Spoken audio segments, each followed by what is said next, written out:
Halo, selamat sore keluarga 7 bulan. Hari ini kita akan ngobrol-ngobrol cara tenang mengasihi. Nah, udah ada Bu Ayu join. Halo Bu Ayu, apa Halo, kabar? baik Nurul, apa kabar? Alhamdulillah, kabar baik. Hari ini tumben tidak hujan di Bintaro. Biasanya tuh hujan kalau sore. Ya, Mudah-mudahan sampai kita IG live, cuacanya terus mendukung. terus baik Jadi ya. sinyalnya juga ini ya, sinyalnya juga lancar. Kita harus manifestasi baik-baik hari ini. Bu Ayu, Betul. di Bali Ya, bagaimana? Apakah panas hujan juga cuacanya?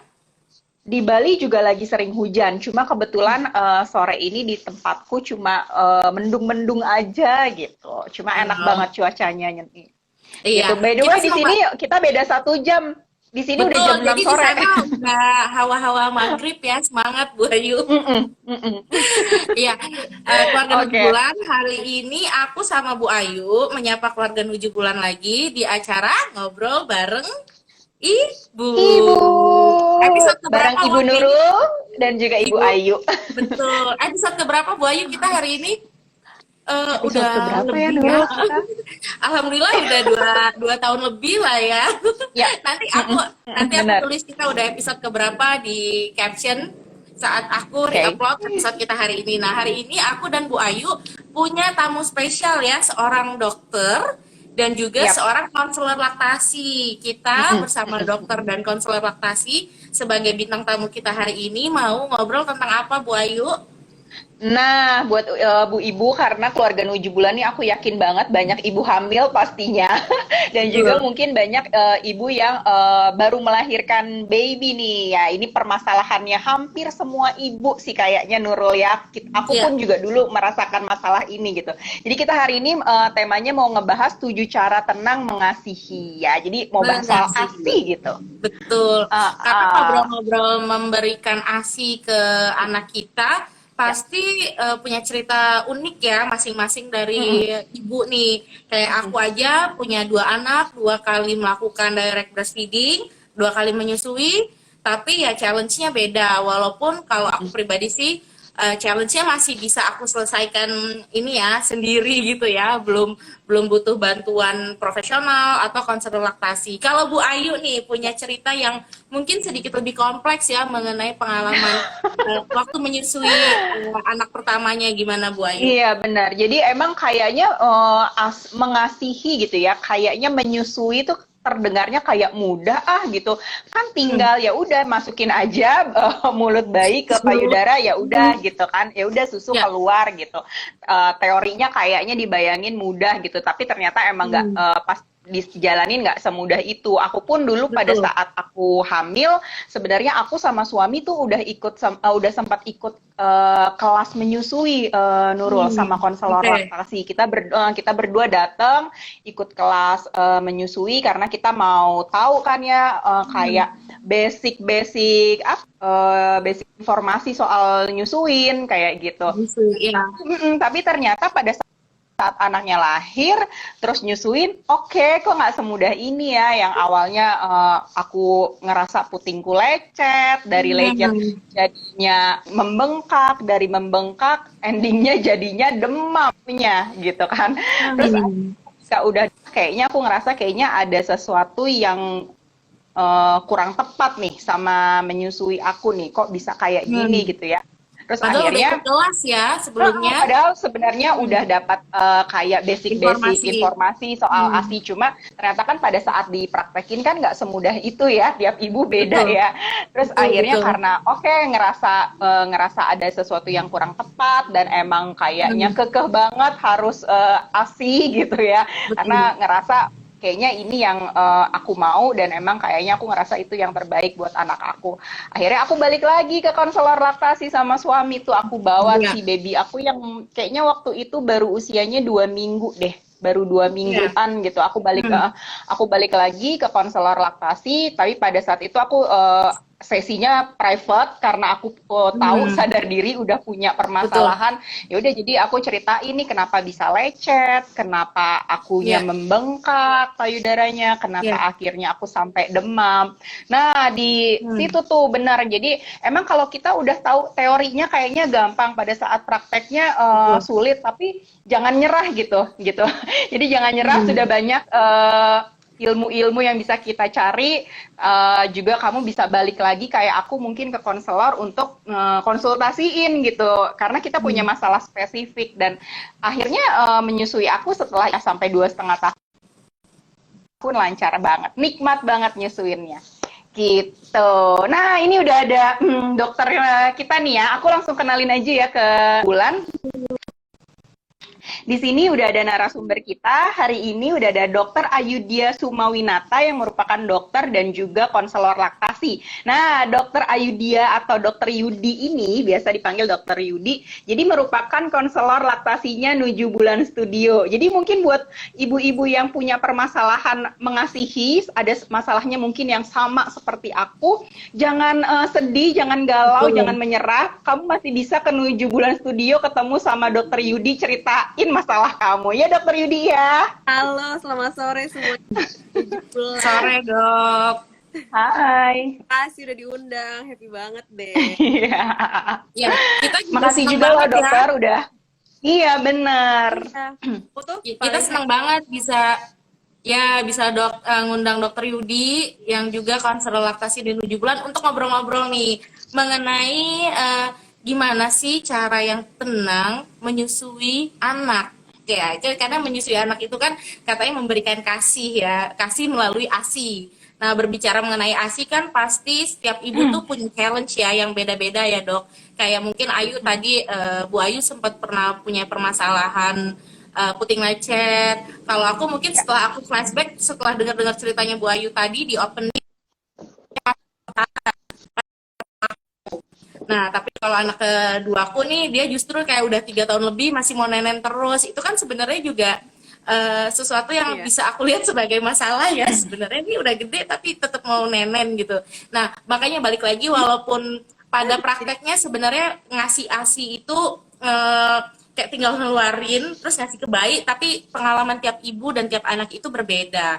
Nah, di episode kali ini nih Dok, kita mau ngebahas nih 7 cara tenang mengasihi anak itu seperti apa Dok? Karena masalahnya beda-beda, pasti cara yang harus diselesaikan juga beragam pastinya ya, sesuai sama permasalahan si ibu ini. Gitu Dok. iya. Oke, aku mungkin mulai aja. Kan ada 7, kita bahas 7 nih ya. Jadi sebenarnya Ya. kalau setiap ibu tuh punya masalah yang berbeda-beda gitu. Bisa beda banget. Mau anak 1, 2, 3, setiap anak juga bisa beda gitu. Jadi tips nomor 1 sih yang paling utama itu cari ilmu dulu. Sebelum, makanya aku Oke. bilang happy banget diajaknya sama 7 bulan. Karena aku selalu excited kalau misalkan ngobrol bareng komunitas justru ibu hamil. Buk, Hmm. eh, eh, lebih happy gitu karena berarti ibu-ibunya tuh bener-bener excited mau cari tahu, karena yang penting memang sebenarnya cari ilmu sebelum melahirkan, karena Oke. ilmunya tuh nggak bisa sehari jadi, nggak bisa sistem SKS gitu loh. Jadi emang sebenarnya emang harusnya dipelajari jauh sebelum melahirkan gitu. Baiknya memang Hmm. ketemu untuk sama konselor laktasi atau misalkan ikut kelas itu tuh di trimester 3. Itu tuh paling penting, jadi supaya nggak cuman apa namanya, kan biasanya banyak tuh yang yoga segala macam mempersiapkan untuk lahirannya, itu bagus Ya. banget, tapi kadang suka ada yang lupa untuk mempersiapkan masalah menyusuinya, jadi harusnya sambil berjalan gitu. Hmm. Namanya siapkan untuk lahiran tapi persiapkan juga untuk menyusuinya gitu. Jadi yang nomor 1 untuk cara tenang itu cari ilmu, karena biasanya kalau udah punya ilmu paling enggak kalau ada masalah itu udah punya amunisi dulu, jadi udah tahu nih paling enggak, oh ini kemungkinan tuh kayak gini nih, ini tuh kemungkinan kayak gini, jadi udah kebayang dulu sense kalau ada yang salah nih. Kayak tadi kan Bu Ayu bilang kayaknya nih ada yang kurang tepat nih. Nah biasanya kalau udah punya ilmu, ada pikir dulu ke situ. Karena biasanya kalau misalkan yang nggak punya basicnya, akan berpikir kalau nyusuin, karena kan mitos atau omongan yang sering beredar di Indonesia, nyusuin tuh emang sakit. Makanya dibilangnya jadi ibu tuh jadi ibu tuh susah. Jadi ibu tuh hadiahnya surga. Kalau nggak ya piring cantik kan sering banget orang ngomong gitu ya. Jadi kadang-kadang tuh ibu-ibu menormalisasi rasa nyeri selama menyusui itu. Itu sering banget. Makanya pasien-pasien tuh ada yang tiba-tiba datang-datang tuh udah mastitis, sudah bernanah dan lain-lain karena menormalisasi rasa nyeri. Jadi biasanya paling nggak kalau punya basic udah bisa mikir, oh ada yang kurang pas nih. Jadi mesti cari pertolongan gitu, mesti cari nanya lagi sama yang lebih expert gitu. Jadi pertama itu. Kalau misalkan trimester akhir dipersiapkan, nah kalau perjalanannya nih biasanya yang paling pertama, yang paling sering jadi evaluasi adalah perlekatan. Jadi setelah cari ilmu banyak cari tahu perlekatan yang betul tuh kayak apa sih gitu kan. Posisinya yang paling baik tuh seperti ini gitu. Jadi yang paling pertama misalkan kayak tadi Bu Ayu bilang ada putih lecet. Itu tuh juga evaluasi pertama perlekatan. Posisinya udah benar belum sih nyusuinnya ya. Jadi yang paling pertama tuh perlekatan. Gimana sih perlekatan yang betul gitu ya. Ini kebetulan saya punya boneka bayi minjem ya. Jadi contoh ya, ini kan bayi. Biasanya tuh kan nyusuin paling sering ibu-ibu tuh, bukan paling sering. Ibu-ibu biasanya kalau nyusuin itu yang penting bayinya nyusu ke payudara. Jadi seringnya posisinya gini. Kalau kebayang dari sini ya, jadi ini sebenarnya badan dia tuh lihat ke atas. Tapi kepalanya nengok ke payudara gitu ya. Padahal yang betul adalah si kepala, bahu, sama badan semua harus satu garis lurus. Jadi perut ibu tuh nempel sama perut bayinya. Kalau dia begini tapi kepalanya yang nengok, dia otomatis tuh akan menarik dia akan menarik si puting itu ke arah dia yang nyaman. Sama aja kayak misalkan kita kita tuh mau minum pakai sedotan gitu kan misalkan. Kalau kita gini kan bisa sih gitu, cuman kan agak nggak nyaman ya. Pasti dia otomatis akan begini dong narik, sama kayak bayi gitu. Jadi memang pastikan kalau perut bayi tuh nempel sama perut ibu. Terus biasanya yang suka jadi masalah kedua, pas dia lagi gini nih, kalau misalkan si tangan yang sebelah sini itu menghalangi antara perut ibu sama perut bayi, itu kan dia juga akan narik ke arah dia tuh. Jadi si tangan ini yang sebelah sini nih, misalkan posisinya gini, ini tuh harusnya agak diangkat, jadi dia meluk ibu. Jadi adanya tuh dihempit antara si lengan ibu sama badan ibunya. Jadi jangan sampai si tangan bayi itu ada di antara perut ibu sama perut bayi. Jadi nggak menghalangi, jadi bernempel gitu badan bayinya sama ibu. Itu yang paling sering.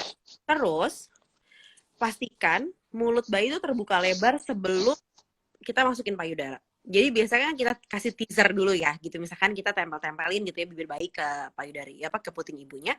Terus udah gitu nanti begitu dia udah buka besar, baru deh dimasukin. Nah posisi masukin tuh kita megang payudara kayak gini ya, huruf C gitu pegang. Masukin tuh blep gitu. Jadi pertama arahin dulu si puting tuh ke arah sejajar hidung, dia buka mulut, blep baru masukin ke bawah. Jadi biar dia buka dulu, jadi nanti bibir bawah tuh nempel sama areola yang bagian bawah. Jadi dia buka mulut besar, bibir atas juga nggak ada yang kelipat karena kadang-kadang seringnya gini nih. Bibir atas tuh agak gini. Nanti pokoknya pas lagi masuk, bibir tuh harus agak diangkat sedikit supaya dia nggak kelipat. Bibir bawah tuh harus melipat keluar gini. Jadi dagu tuh bener-bener nempel sama payudara. Pastikan dia nggak hanya menyusu dari puting. Karena kalau misalkan dia menyusu dari puting aja, bisa sih, tapi dia nggak akan mengosongkan payudara secara maksimal. Jadi itu nanti biasanya suka ada sisa-sisa gitu ya di payudara, nanti akhirnya menumpuk lama-lama bisa jadi bengkak juga, ujung-ujungnya bisa jadi mastitis juga gitu. Jadi memang pastikan dia memompanya, si mulut itu tuh memompa di areola, di bagian hitam yang sekitar si puting itu. Jadi bisa keluar sempurna. Biasanya sih gitu. Jadi itu tuh yang paling sering terdengar mudah, karena dikira bisa yang penting nempel aja. Tapi ternyata banyak sekali yang perlekatan itu belum betul. Karena perlekatan tuh berkunci deh, nomor 1 tuh perlekatan. Yeah. Dan posisi itu bisa macam-macam. Jadi misalkan ada ibu dengan let's say puting datar, atau misalkan inverted nipple yang terbenam, itu akan lebih mudah kita pegangkan. Biasanya ini kalau ini namanya cradle ya, biasa gitu kan. Terus posisi yang seperti ini nih. Jadi kan gini, kita pegang bayi, kalau ke payudara gini, football hold, bayinya di sini. Kan nyusu itu banyak yang bisa sambil gini, bisa sambil tiduran, bisa sambil gini, laid back gitu ya. Ini football itu akan lebih mudah untuk ibu-ibu dengan yang payudaranya agak besar, terus dengan inverted nipple, atau si putingnya terbenam atau putingnya yang rata, itu akan lebih memudahkan kalau kita pegangnya football tadi. Bayinya dipegangnya gini. Ya kan?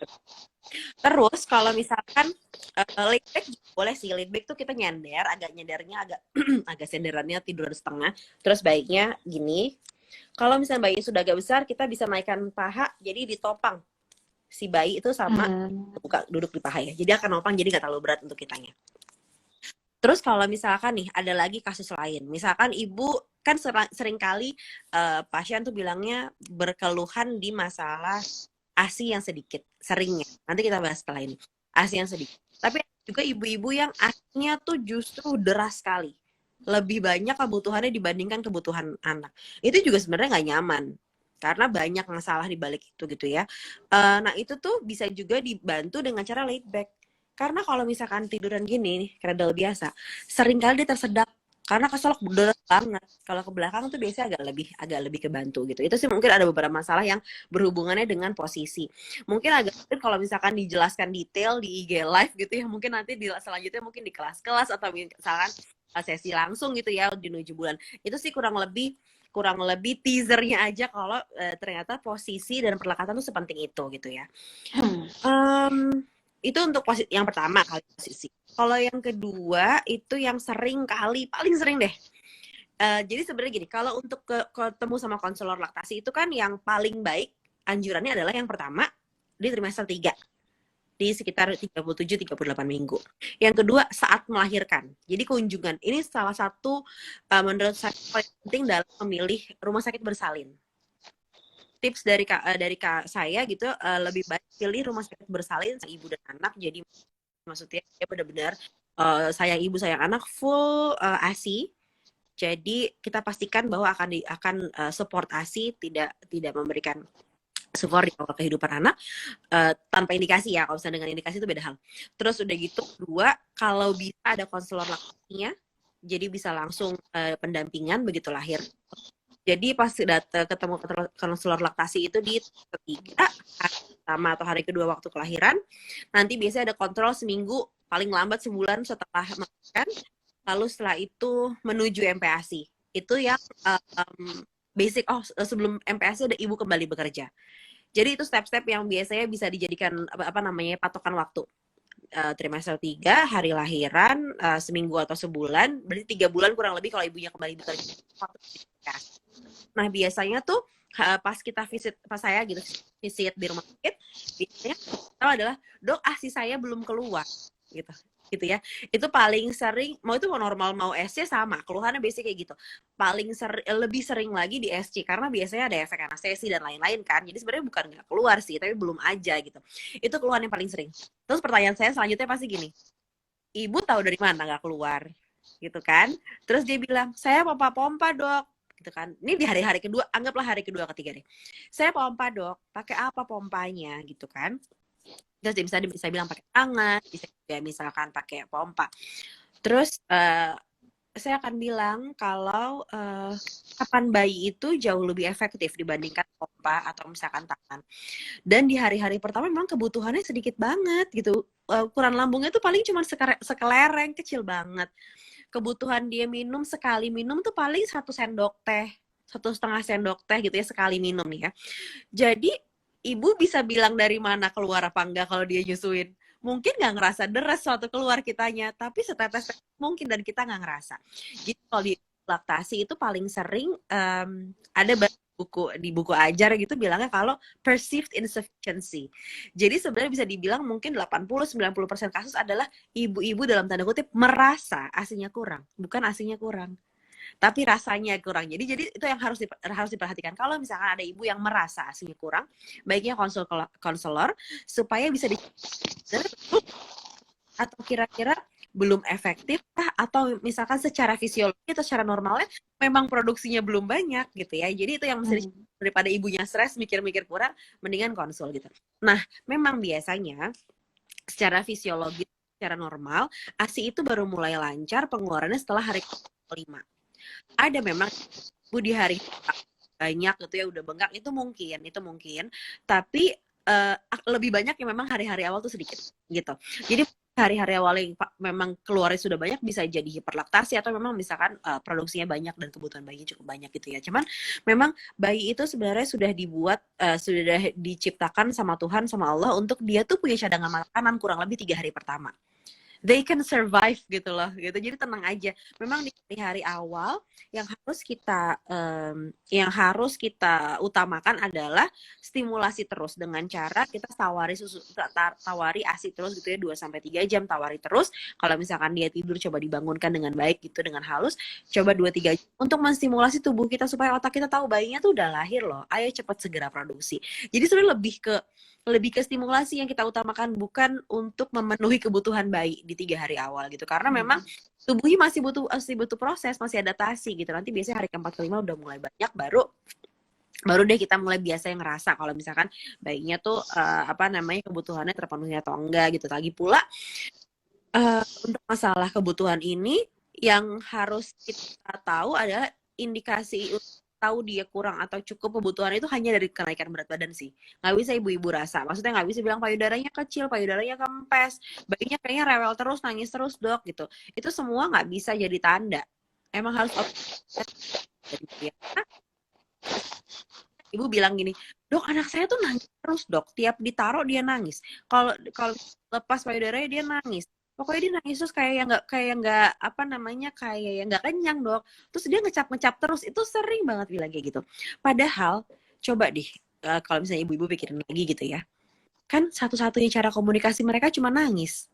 Terus mesti ngapain kalau nggak nangis gitu ya? Kan setiap bayi itu bisa punya karakter yang beda dong. Ada yang misalkan yang memang senangnya dipeluk, digendong terus. Ada yang sebenarnya senangnya terus, beda-beda banget gitu. Bisa aja nangis tuh cuma cara komunikasi dia berada di dunia baru loh. Dia tuh nggak tahu dia tuh apa sih gitu.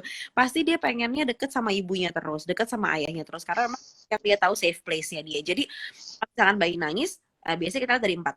1, basah nggak popoknya gitu ya. Terus 2, kedinginan atau kepanasan nggak?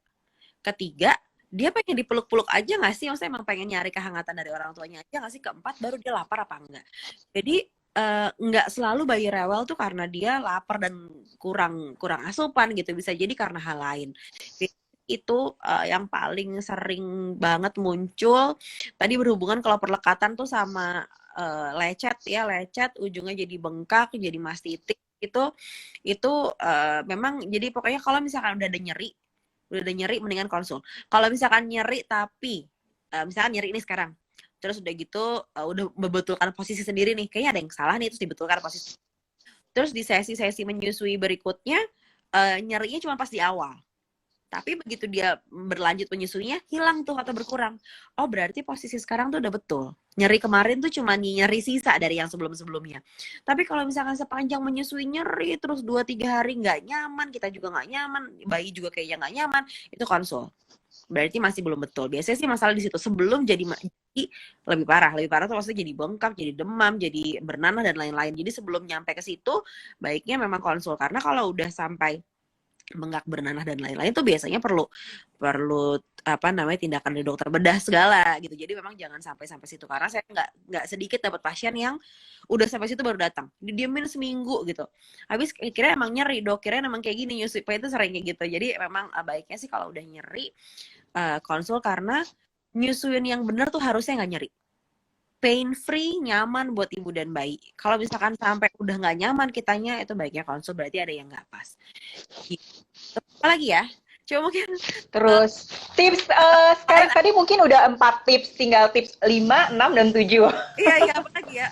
Banyak nih ilmunya ya, Belayu kita sore ini benar. menyusui. Lagi. Kalau ini kembali bekerja kali ya. Kalau ibu-ibu kembali bekerja Iya. itu bilangnya, dok tiba-tiba hasilnya nggak keluar habis 3 bulan gitu. Iya. Dok tiba-tiba sedikit banget, gimana nih, cuman basahin pantat botol biasa gitu kan. Bilangnya. Pertanyaan pertama, sekonsisten apa nyusuin pompanya? Jadi harus konsisten ya dok ya? Betul, karena biasanya gini, nanti tiba-tiba baru lagi pompa 5 menit, terus tiba-tiba ada meeting, tiba-tiba ada apa gitu ya. Jadi itu emang gimana caranya kita bisa berkompromi sama terutama atasan, sama lingkungan teman-teman. Kita sportif nggak lingkungannya gitu ya. Kita bisa ngomong dari awal, saya butuh waktu begini begini begini, paling enggak 10 menit deh, 10 sampai 15 menit. Jadi kalau udah pompa itu ini mutlak ya, nggak boleh lebih dari 3 jam jaraknya. 2 sampai 3 jam wajib dari kedua sisi payudara keluar. Itu wajib. Oke. Jadi jangan sampai ada yang miss. Karena jadi bengkak, kalau diterus-terusin tubuh tuh jadi terbiasa dengan polanya. Jadi nanti tubuh tuh akan mikir gini, oh dia tuh nggak butuh-butuh amat. Oh nanti oh dibutuhinnya tuh ternyata setiap sekian jam sekali. Ya udah lambatin aja proses. Iya. Lama otak akan pikir gitu. Tapi kalau misalkan 2 sampai 3 jam, walaupun misalkan 2-3 jam sedikit. Tapi otak akan bilang, dia tuh dibutuhinnya tiap 2 jam. Ayo produksi cepat-cepat dong, produksi terus dong supaya memang nggak instan ya. Mungkin misalkan tadinya sempat bolong-bolong, terus mulai dirutinkan buat 3 jam. Mungkin nggak tiba-tiba sehari langsung banyak. Butuh proses kan untuk biasakan otak lagi untuk memproduksi sesuai. Tapi itu proses pasti ada hasil. Insya Allah ada hasilnya gitu. Jadi memang kan 2 sampai 3 jam sekali. Terus tipsnya sih gini, sebelum pompa itu kayak kalau mau pipis dulu, kalau mau apa-apa selesaikan dulu, jangan sampai di tengah nahan pipis apa segala macam, itu tuh bikin nyaman kan gitu kan. Jangan lagi pusing kerjaan apa segala macam. Kalau bisa bener-bener sambil pompa tuh relax, mau sambil nonton segala. Jadi di waktu itu tuh bener-bener kita anggap dalam tanda kutip me time. Jadi bukan kewajiban sebenarnya. Kita ambil waktu itu me time. Gitu maksudnya. Jadi mau sambil telepon anak, mau sambil telepon keluarga. Jadi diambil waktu itu tuh justru untuk kita istirahat. Bukan haruskan kita jadi stres di jam itu. Terus jangan satu lagi, jangan juga mompa sambil nunduk terus ya Bu Ibu. Gitu. Pegel leher tuh bikin gak nyaman. Pegel leher tuh bikin gak nyaman banget, bikin kita makin gak enak ngelihat produksi. Kita nggak bisa juga sih serta-merta bilang tenang aja. Tapi sebisa mungkin dibikin tenang. Kenapa? Misalkan gini. Misalkan setiap sesi itu cuma keluar 20 mili misalkan. Ini sejelek-jeleknya ya 20 mili misalkan. Sekian jam, anggap kerja 8 jam atau 10 jam, berarti kurang lebih 4 kali 5 kali pompa, itu cuma 100 mili. Terus dia bilang, dok, tapi saya cuma dapat 100 mili kalau misalkan 2 jam. Kalau saya bikin 4 jam, dok, dia tuh jadinya setiap pompa tuh dapat 40-an, lumayan lah. Tapi coba deh ibu kalkulasi dalam 24 jam. Hasilnya sama loh. Jadi, ditunggu jam itu sebenarnya lebih ke kepuasan batin karena ngeliat lebih banyak. Tapi kalau dijumlah produksi 24 jam tuh sebenarnya sama ibu nunggu 4 jam. Tapi itu justru nantinya akan makin sedikit produksinya. Akhirnya bisa makin berkurang karena tubuh terbiasa dengan jadwal itu gitu. Kalau dia tuh dibutuhinnya per 4 jam, ngapain produksi cepat-cepat gitu. Jadi produksi stabil harus konsisten jamnya, nggak boleh terus dibikin nyaman dulu. Paling tips lain itu boleh siapa namanya tadi yang asi perahnya itu boleh di cooler bag atau di kulkas kantor. Itu tuh si pompa itu nggak usah setiap kali pompa ibu cuci. Capek habis waktu di kantornya gitu ya. Jadi dibawa ke rumah aja, ditutup dalam seal tertutup, mau kantong mau tempat tertutup, sampai rumah baru dicuci. Asal masuk kulkas ya, masuk cooler bagnya gitu. Jadi di tempat seal gitu. Itu dalam 24 jam boleh kok sekali nyuci aja. Dengan cara nyuci si pompa dan corong itu gitulah. Paling itu kembali bekerja. Terus apa lagi ya? Tips pemberian ASI perahnya gimana nih, Dok? Karena itu juga jadi masalah untuk ibu bekerja kan. Betul. Terus ngasihnya gimana?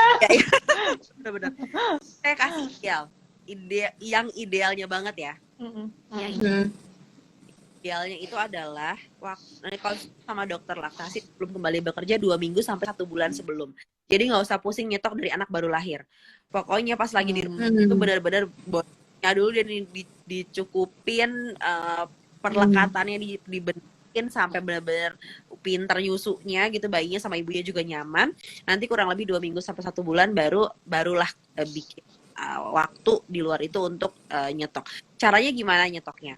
Jadi gini, ibu biasakan bayi untuk ibu tinggal. Contoh pertama anggap misalkan 2 minggu. Misalkan 2-3 hari pertama 1 jam menyusu ibu nggak di rumah. Misalkan jam 10 pagi, ibu berangkat berapa deh? Ibu jam 7. Ibu jam 7 misalkan pergi dari rumah gitu ya. Terus ibu mompa di luar rumah. Jangan di kamar ya gitu. Maksudnya bayi itu tahu cuma ibunya. Anggap aja me time, ibu keluar rumah. Tahu ibunya ngumpet.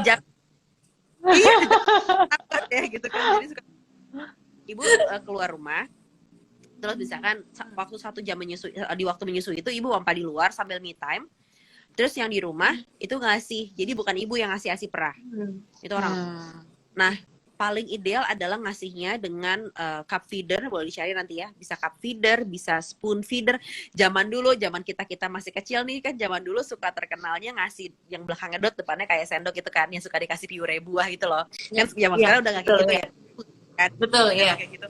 Nah, itu bisa diisi pakai asip. Gitu. Terus udah gitu bisa juga pakai sendok atau spuit atau pipet obat macam-macam ya. Tapi cara ngasihnya ini yang jadi poin penting. Cara ngasih adalah bayi agak tinggi nih duduknya kayak gini. Terus itu kan ini bibir bayi. Anggap misalkan ini sendok ya. Ibu tuh cuman tempel di ujung bibir di kiri atau kanan. Miringnya sedikit sampai si air itu dikecap-kecap kayak kucing minum. Kuncinya adalah ibu nggak boleh tuang ke dalam mulut bayi ya. Kesel bayi. Dia nggak bisa mengatur flow-nya, beda sama ASI langsung dari DBF ya. Jadi caranya begitu, mau pakai sendok, mau pakai cup feeder, caranya gitu, dimiringin, dia akan ngecap-ngecap kayak kucing. Nah nanti kalau pakai pipetnya masukin dari ujung bibir masukin pipetnya tuh ke arah mukosa pipi bagian dalam. Baru dia dipencet. Sama kayak ngasih obat ya ibu ngasih obat juga jangan ke mulut ya, keselak bayinya muntah malah betul. Ke samping gitu, sama kayak ngasih ASI gitu. Itu paling ideal. Pasti ibu langsung mikir gini, siapa yang mau kasihin dok, sibuk banget dia di rumah ngasih bayi pakai gitu. Kalau dot kan simple, pasti mikirnya gitu. Iya. Ibu-ibu tenang dulu ya. Jadi ngasih ASI perah dengan media selain dot itu kan hanya dari umur, anggap misalkan bayi 2,5. Tadi yang 1 jam menyusui lama-lama meningkat ya bu. 2 jam menyusui ibu nggak ada, 3 jam menyusui ibu nggak ada. Lama-lama dari mulai sebelum balik kerja, bertahap. Jadi dia oh kalau mama nggak ada aku tuh nyusunya pakai ini, nanti kalau mama pulang aku nyusul lagi. Jadi dia nggak bingung gitu, dia mulai tahu ritmenya. Jadi sebelum kembali kerja ibu pernah ngerasain juga tuh, misalkan 2 hari atau berapa hari ibu yang berbahas sepanjang jam kerja ibu nggak di rumah kayak gitu. Maksudnya dia mulai tahu lah gitu ya. Nah terus abis itu pas udah ibu kerja kan dia dikasih pakai media tadi tuh. Kalau misalkan semakin dini dikenalkan, dia akan semakin nyaman dengan metode itu. Kan kalau bayi-bayi awal masih bisa dibedong dulu, belum berontak. Terus kuncinya kalau pakai media-media tadi, sebelum lapar harus udah dikasih. Kalau nggak dia udah heboh duluan gitu kan. Sebelum lapar ya. Sebelum lapar. Jadi udah tahu kan kurang lebih jam-jamnya nih udah tahu gitu. Kurang lebih sebelum itu udah ditawarin. Nah, terus kalau misalkan ibu udah kembali bekerja berarti kurang lebih usia umur 3 bulan ya. Bayinya 2,5 atau 3 bulan. Ibu hanya memberikan media-media ini tuh sampai dia umur 6 bulan. Karena setelah dia umur 6 bulan, dia bisa langsung pakai sippy cup. Ibu boleh cari sippy cup ya. Jadi bentuknya tuh kayak gelas, tapi ada pegangannya kiri kanan. Terus ujungnya tuh bukan kayak nipple, tapi dari silikon juga. Itu tuh nggak bikin bingung puting. Karena kenapa? Bukan dot. Resiko bingung putingnya tinggi. Memang ada sih anak-anak yang nggak masalah dengan dot mix feeding gitu ya. Dia nggak masalah, ada aja. Tapi kalau menurut saya, kalau bisa dihindari kenapa enggak, daripada tiba-tiba udah bingung puting 2 kali kerja harus relaktasi, itu lebih susah lagi gitu kan. Jadi mendingan preventif dari awal. Memang ini harus dibicarakan dengan keluarga. Jadi saran saya adalah konsul ke konselor laktasi itu baiknya ajak semua support system yang akan mengasuh anak di rumah. Contoh misalkan tinggal sama mertua atau sama neninya. Waktu konsul mau balik kerja, ajak. Jadi nggak bisa cuma ibu sama suami. Yang akan mengasuh di rumah tuh harus diajak supaya edukasinya datang dari konselor laktasinya langsung. Jadi nggak ada salah paham, dan terutama nih kalau orang tua atau mertua biasanya lebih gampang di counter nih kalau anak yang ngomong. Kalau dokter yang ngomong biasanya lebih mau ngerti gitu ya. Jadi benar, harus diajak gitu. Saya sering kayak gitu, ajak aja bu nanti biasanya ngomong gitu. Iya. Itu lebih gampang gitu. Terus jadi kan dalam tanda kutip repotnya itu cuma 3 bulan sebenarnya.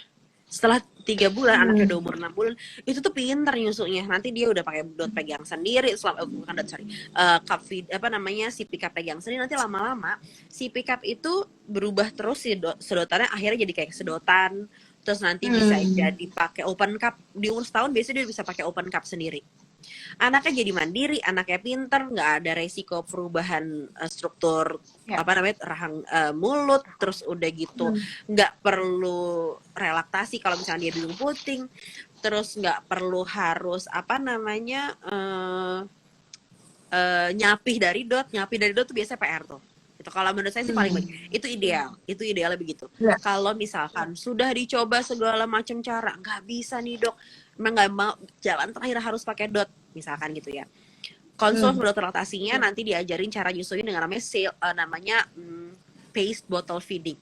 Paced bottle feeding tuh diajarin cara pakai dot untuk meminimalisir, tapi nggak bisa bilang menghilangkan ya, karena kan pasti tetap ada resiko, jadi meminimalisir gitu, meminimalisir untuk terjadinya bingung puting gitu juga dengan pemberian dot, pemilihan dot dan cara menyusunya nanti bisa diajarin gitu. Cuman kalau bisa di prevent, baiknya di prevent karena tetap ada resikonya gitu sih. Paling itu media masalah media tuh itu ribetnya 3 bulan aja kok Bu, nantinya malah happy gitu karena anaknya mandiri banget, anaknya pinter banget, bisa cepat minum dari gelas ya, minum dari sedotan, jadi kita nggak ribet gitu kan.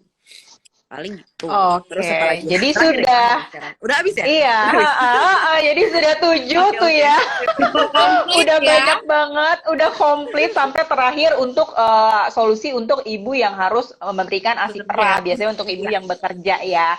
Jadi udah komplit banget buat keluarga 7 bulan, mungkin yang join dari pertama udah tahu 7 tipsnya, tapi nanti aku akan bacain lagi ya sebelum kita closing. Nah, ngomong-ngomong Nurul, kita udah sempat open question kan ya? Question box, ke keluarga question box. Ya. Udah ada pertanyaan nih ya. Jadi tadi mungkin keluarga 7 bulan udah ada yang kirim pertanyaan. Aku mau langsung bacain aja ya Nurul ya pertanyaannya ya. Nah, jadi Dokter Yudi nih, jadi keluarga 7 bulan tadi udah ada yang kirim pertanyaan. Yang pertama ini dari Ibu Tasya Kurata. Jadi dia nanya nih, bayiku sudah gumoh banyak, tetap minta nyusu, gimana cara ngatasinnya di dok? Jadi udah nyusunya banyak, udah gumoh-gumoh, tapi tetap minta nyusu. Masih mau nyusu, gimana dok cara nyusu mengatasinya? Itu anak banget. Gak apa-apa, kasih lagi aja. Gumoh itu kan berarti gumoh tuh beda sama muntah ya. Kalau gumoh itu kan keluar karena lambungnya udah penuh, terus dia keluar dari yang sudah dia nggak butuhkan gitu. Kalau misalkan muntah itu kan ada mengeluarkan isi lambungnya gitu kan. Jadi kalau misalkan gumoh nggak apa-apa, berarti emang dia masih pengen mungkin tadi ada yang keluar gitu, jadi dia masih pengen lagi nyusuin lagi aja, nggak apa-apa. Nggak apa-apa kalau insya Allah ya dengan baik. Oke, jadi sebelum misalkan, tapi nanti harus dievaluasi lagi, maksudnya gitu. Dia tuh karena pengen ngempeng aja, masih pengen nyusu lagi, atau pengen digendong-gendong aja. Jadi dicoba-coba dulu sih caranya. Misalkan masih bisa, udah gumoh ini udah kenyangan, tapi ternyata ibu bisa cari cara untuk soothe dia selain dengan nyusuin, ya lebih baik gitu. Tapi kalau misalkan mau dikasih lagi juga nggak apa-apa, kasih lagi. Oke, jadi gitu ya. Jadi emang harus ibunya observasi dulu, ini beneran anaknya lapar atau cuma cari nyaman aja mau nempel gitu ya. Oke, gimana Ibu Nurul? Ada pertanyaan lain? Pertanyaannya sebenarnya banyak banget nih ya yang udah masuk saat kita IG Live, juga sudah ada sekitar 9 pertanyaan nih dok.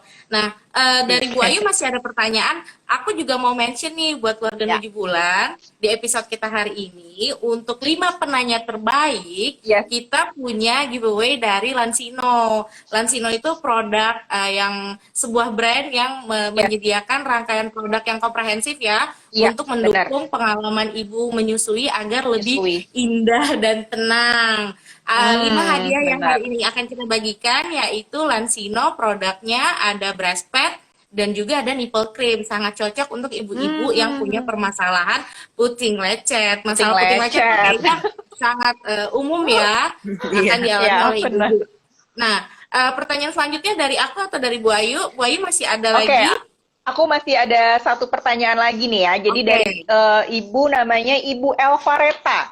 Jadi Ibu Elvareta nanya, dia sudah 10 hari pasca melahirkan. ASINya mentok di 30 sampai 40 mili, Dok. Jadi gimana, Dok? Sedang galau. Nah, ini sebenarnya sih mesti konsul langsung ya, karena mesti nanya dulu, ini ibunya Epping apa DBF? Terus kalau misalkan Epping mesti ditanya pompanya gimana, ukuran corongnya sesuai nggak sama ukuran putingnya, terus udah gitu pompanya gimana, frekuensi dan lain. Jadi banyak sih kalau gini pertanyaannya ya.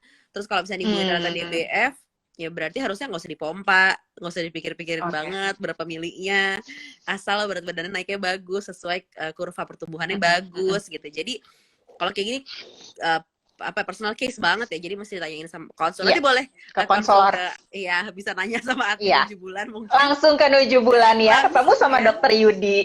Betul betul. Oke, silakan Nurul. Nah, oke, pertanyaan yang masuk dari IG Live kita ya, dokter, aku bacain. Dari Iya. Rahmawati Rita. Aku lagi hamil nih dok, 15 minggu. Ujung puting mulai sakit, kenapa ya di kehamilan keempat ini udah mulai sakit ujung putingnya? Oke, nggak masalah sih karena memang kita kan lebih pas lagi hamil kita lebih sensitif. Udah gitu kan sebenarnya ASI itu juga mulai diproduksi setelah usia 16 minggu kehamilan kan.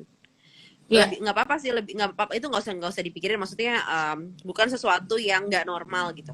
Memang kita akan lebih sensitif di usia kehamilan gitu kan, kalau misalkan di ujung puting. Terus tapi jangan maksudnya nggak usah di misalkan massage atau dikasih krim apa, itu nggak usah, karena kan kalau misalkan kita lagi hamil itu khawatir kalau misalkan ada manipulasi ke puting bisa jadi kontraksi dini kan. Iya, Jadi betul. biarin aja, nggak apa-apa kok. Ya kayak dinikmati saja ya nyeri-nyerinya. Iya. Berarti. Nyeri putingnya dinikmati saja ibu-ibu saat kehamilan. kompres kalau misalnya nyeri banget, kompres air dingin gitu nggak apa-apa. Oke, kompres air dingin. Oke, next question ya dok. Banyak banget nih pertanyaan terkait ASI booster. Ya, salah satunya Juga sering dari banget. Sanira 20. Apa perlu minum ASI booster dari sebelum melahirkan? Oke. Penelitiannya belum ada yang bilang kalau ASI booster tertentu itu segitu efektifnya. Jadi gini, ASI booster di ibu A bisa jadi berpengaruh di belum tentu berpengaruh di A, belum tentu berpengaruh di B gitu. Jadi beda-beda banget. Dan sebenarnya sebelum lari ke ASI booster tuh harusnya balik dulu. Misalkan dia ngerasa ASInya kurang atau berat badan anaknya naiknya nggak adekuat gitu ya. Yang dicari sebenarnya penyebabnya dulu, awalnya apa. Awalnya itu misalnya perlekatan kah dan lain-lain gitu ya, dicari tahu kenapa. Kalau misalkan ternyata benar-benar diproduksi masalahnya, masalah diproduksi, terus misalkan bukan cuman karena frekuensi pompa dan lain-lain, boleh aja sih kalau mau coba, tapi jangan jadi stres kalau misalkan nggak segitu efektif. Jangan segala macam dicoba gitu loh, karena memang secara penelitian nggak ada sih, secara riset belum ada yang ditemukan kayak yang jelas ini efektif, satu-satunya yang efektif gitu. Jadi nggak perlu sebenarnya. Malah kalau misalkan ibu-ibu yang ternyata nih dari hamil udah minum, apalagi ya belum ada risetnya, tapi kalau misalkan ibu-ibu yang udah nyusuin terus udah gitu ternyata hiperlaktasi nih, kebanyakan nih produksinya, terus minum, wow, itu bakal jadi masalah baru lagi gitu. Jadi memang sebenarnya sih kalau misalkan dokter nggak bilang perlu karena memang produksi terbukti kurang, itu sebenarnya sih nggak perlu. Oke, karena jangan sampai menimbulkan masalah baru ya dok ya. Karena kebetulan saya hiperlaktasi, jadi ngalamin banget masalahnya tuh. Jadi ibu-ibu tuh suka bilang kan, aduh pengen banget ya ASInya banyak. Bu, mohon maaf ya, jadi mendingan ASI itu pas-pas aja. Mohon maaf ya, cukup ya, yang penting cukup. Jadi emang kebanyakan tuh salah, kurang juga emang paling pas-pas aja Bu. Kalau kebanyakan tuh lelah loh. Iya betul. Capeknya yang penting lagi ya cukup. Iya, hiperlaktasi tuh udah bengkak melulu, terus anaknya juga nggak mau nyusu karena dia keselak melulu, jadi macam-macam nih gitu. Ya, oke. Next question ya dok, Bu Ayu. Kita kalau ngobrolin ASI tuh pertanyaan memang langsung membludak ya. Benar. Ini juga ada pertanyaan terkait ini nih dok, permasalahan emosional atau faktor psikologis ibu hamil ya. Dok mau tanya. Saya pasca melahirkan biasanya ibu mengalami baby blues. Bagaimana ya cara mengasihi bayi agar lebih maksimal? Pertanyaannya dari Ibu Kenzi. Nah, ibu ini gimana masih nih stres hamil, dan menyusui? Pasca melahirkan. Baby blues, gimana caranya biar nyusuinnya nanti tetap tenang gitu, bukan nggak sih pertanyaannya? Ya. Oke, masih hamil berarti. Betul. Ya. Jadi gini, baby blues itu kan bukan hanya cuman dari perasaan, itu memang karena ada efek dari hormon juga kan gitu ya. Jadi memang gimana cara biar lebih tenang, kalau menurut saya untuk masalah baby blues ya paling penting itu support system sih. Jadi dari sebelum menyusui sepakati sama keluarga kalau keinginan ibu dan suami apa, mau full ASI eksklusif karena itu yang terbaik gitu ya, atau misalkan maunya gimana. Kalau misalnya mau ASI eksklusif, terus ibu udah ikut punya ilmunya segala macam, ibu bilang sama keluarga. Misalkan di rumah tinggal sama mertua nih atau sama orang tua sendiri, bilang kita maunya begini begini begini, tolong jangan diintervensi masalah misalkan sulfur karena begini begini begini. Jadi nggak akan ada external factor yang bikin nambahin pusing. Itu satu. Jadi akan dibantu banget sama suami, sama keluarga, bahwa emang yang keinginan ibu itu tuh yang akan disupport gitu. Terus kalau misalkan ada perasaan apapun udah mulai nggak enak, cerita. Jangan dipendam-pendam sendiri. Cerita, misalkan mau sama suami gitu ya, cerita. Kalau misalkan ternyata ini udah makin gak sehat nih, ini udah makin gak nyaman, cari ke profesional, psikolog, konselor laktasi, boleh kita konsultasi gitu ya. Terus kalau misalkan gimana menyusui maksimal, harus dicari kira-kira faktor yang bikin makin gak nyaman ini apa nanti. Jadi kan sekarang ini belum terjadi, mudah-mudahan nggak terjadi ya. Maksudnya sekarang kan nggak lagi ngalamin. Jadi paling persiapan itu sih ilmu sama support system. Nanti kalau misalnya udah berjalan baru bisa dicari tahu kan kita harus ngapain. Terus seek help sih, nggak usah malu, nggak usah khawatir untuk seek help, karena the earlier the better gitu. Betul. Oke, jadi jangan merasa malu mencari bantuan ya ketika udah tahu nih akar masalahnya apa gitu ya. Betul. Semangat pokoknya ibu-ibu yang sedang menyusui ataupun yang lagi deg-degan nih, lagi hamil, pasti keluarga 7 bulan rata-rata masih hamil ya. Jadi tetap semangat, jauhi yang namanya stres, ngobrol-ngobrol dari sekarang ya sama suami, sama ibu mertua, sama orang tua, support sistemnya seperti apa. Oke, next question ya Dokter Yudi dan Bu Ayu. Dari Clara.ZHW, bayi sering keselak atau tersedak saat direct breastfeeding maupun minum dari dot. Kenapa ya? Terus cara ngatasinnya gimana? Nah, apakah posisi dok?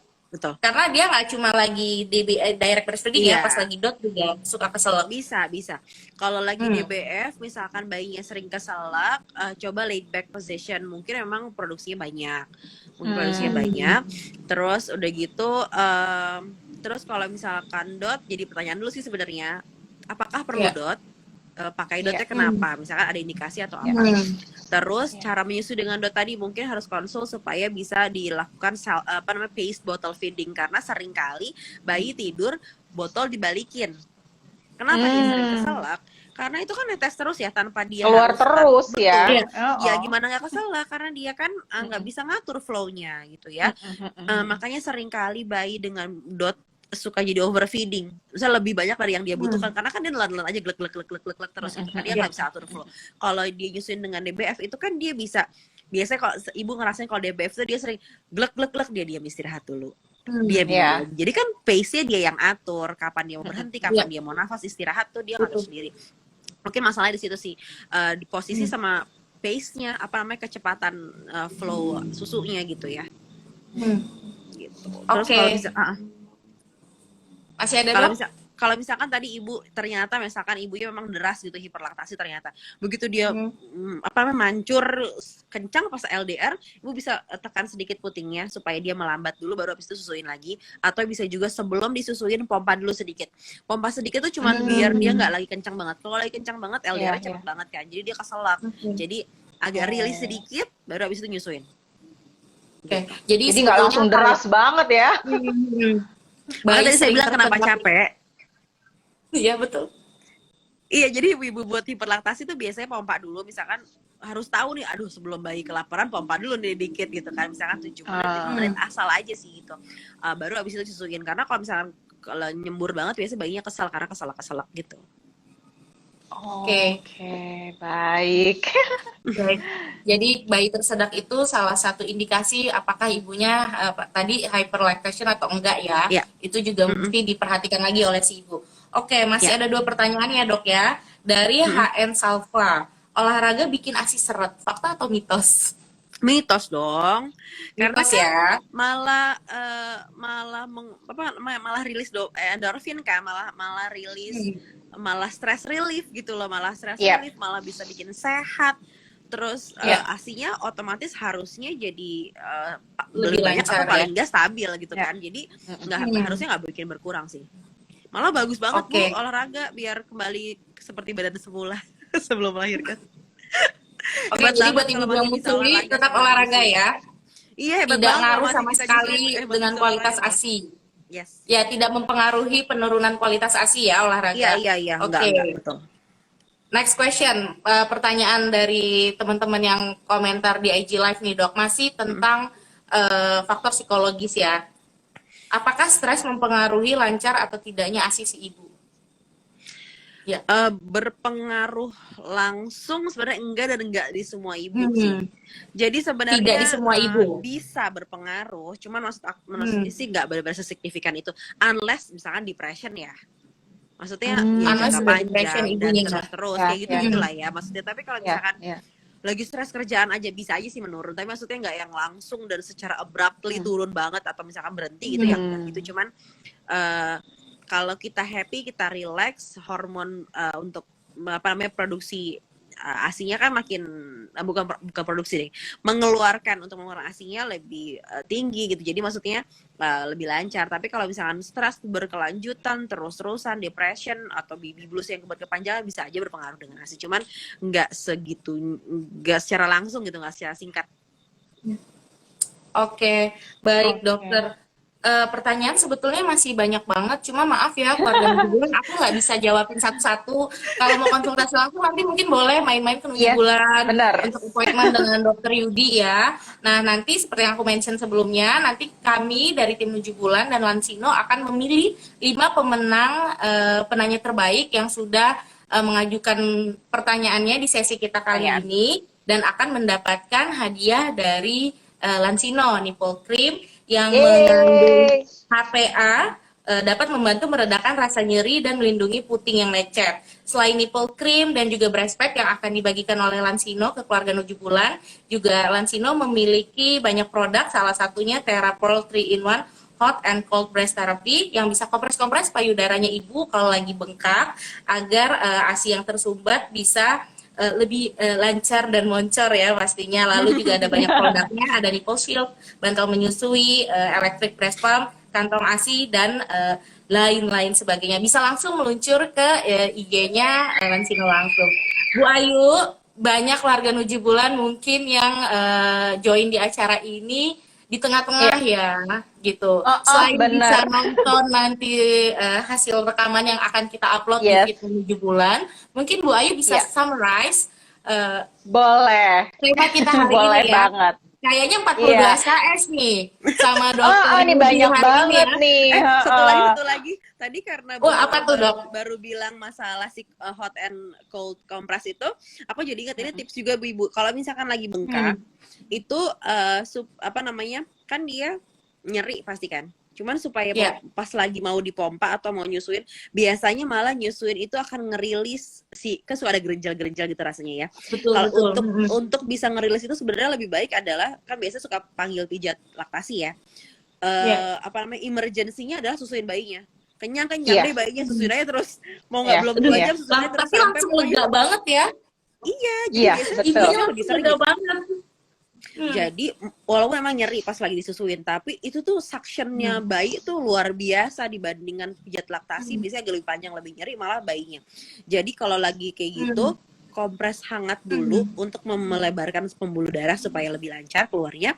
Kompres hangat dulu, terus habis itu susuin bayinya, baru berapa jam sekali susuin aja terus pokoknya sampai dia rilis. Nah kan nyeri itu habis susuin, baru kompres dingin deh supaya meredakan nyerinya. Jadi tadi fungsi si hot and cold itu adalah supaya hot itu untuk ngerilis, dia nggak membesarkan pembuluh darah. Setelah itu meredakan nyeri baru pakai dingin. Ya gitu. Yang pakai dingin. Jadi semua ada ilmunya ya. Tuh ya. Betul ya. Jadi kepakai tadi produknya 7 bulan. Betul. Tetap semangat ya menyusui bayi. Oke, Bu Ayu silahkan dirangkum 42 SKS kita hari ini. Jadi aku rangkum ya, mungkin keluarga Nuju Bulan tadi baru join di tengah-tengah atau mungkin baru join. Jadi sesuai sama tema kita hari ini yaitu 7 cara tenang mengasihi. Jadi 7 tips dari Dokter Yudi. Tips pertama, cari ilmu terlebih dahulu mengenai ASI dari kamu sejak hamil. Ya, jadi dari sejak hamil ibu-ibu bisa ikut nih. Nah, kita kebetulan Nuju Bulan juga punya breastfeeding class. Ya, jadi mungkin bisa ikut dulu breastfeeding classnya ya. Jadi cari ilmu dulu. Lalu tips yang kedua, cari tahu pelekatan yang tepat. Nah, pelekatan yang tepat balik lagi nih ada di kelas breastfeeding. Ya, jadi pasti kalau kamu ikut kelas breastfeeding pasti biasanya udah dikasih tahu Iya, sama konselornya pelekatan yang tepat itu seperti apa. Lalu lanjut ke tips yang ketiga, pilih rumah sakit yang ramah ibu dan anak, yang mendukung pemberian ASI tentunya ya. Jadi karena kalau dengan memilih rumah sakit yang mendukung ASI ya pastinya benar-benar disupport gitu ya. Iya. Terus tips yang selanjutnya, tips keempat yaitu jika kamu merasa ASI kamu kurang atau terasa nyeri, langsung segera ke konselor. Jadi jangan pikir macam-macam, ibu-ibu jangan negatif thinking, udah mendingan langsung ke konselor bikin janji. Bisa bikin janji sama dokter Yudi di 7 bulan studio. Oke, lalu tips selanjutnya yang kelima yaitu stimulasi. Penting juga ya, jadi stimulasi. Kalau tadi udah belajar ilmunya, segala macam, jangan lupa sering-sering stimulasi payudaranya ya, biar memproduksi ASI. Lalu tips yang keenam, untuk ibu bekerja nih, permasalahan mungkin ibu-ibu bekerja, jadi harus memompa, usahakan konsisten memompanya. Jadi jadikan momen memompa adalah sebagai waktu kamu untuk me time. Jadi biar bisa konsisten gitu. Terus tips yang terakhir, tips yang ketujuh, yaitu ini masih untuk ibu yang bekerja, 2 minggu sampai 1 bulan mulai nyetok. Jadi 2 minggu atau 1 bulan sebelum masuk bekerja, ibu mulai nyetok gitu ya, nyetok si asipnya itu. Lalu berikan asip sebelum bayinya lapar, dan idealnya pemberian ASIP adalah dengan menggunakan cup feeder, sendok, atau pipet. Jadi ini juga kalau saran dari Dokter Yudi, komunikasikan juga kepada support system atau boyong keluargamu, support systemmu untuk ketemu sama konselor laktasinya. Betul. Dan tadi terakhir ada tips tambahan nih, bonus nih dari Dokter Yudi, kurang baik apa.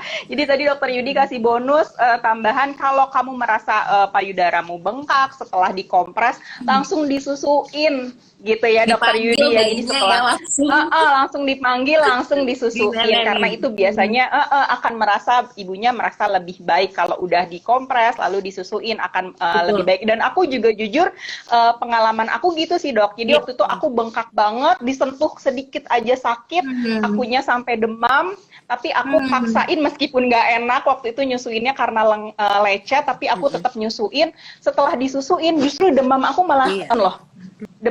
Jadi Demam lega aku turun, ya. bengkaknya, bengkaknya berkurang. Setelah itu besokannya baru ke konselor. Gitu tetap.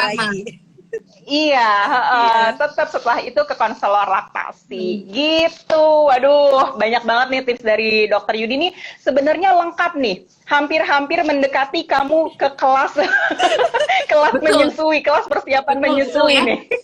Banyak bocorannya. Sampai tadi cara kasih anak kayak seperti pipet apa? gitu ya. Iya.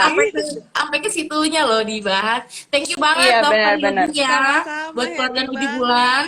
Makasih Ya, banyak Dokter Yudi. Yang pertanyaannya nggak bisa kita jawab semua, jangan lupa main ke 7 bulan ya, bisa bikin appointment sama Dokter Yudi atau konselor laktasi kita lainnya di 7 bulan. Pokoknya kita 7 bulan selalu siap nih membantu perjalanan ibu-ibu Indonesia ya, untuk bisa lebih mindful, lebih bahagia pastinya ya, menyusui anak, membesarkan anak, dan merawat keluarganya. Oke, thank you Dokter Yudi, sehat selalu. Bu Ayu juga sehat selalu ya. Makasih juga Nurul, makasih Dokter Yudi semua ilmunya. Ya.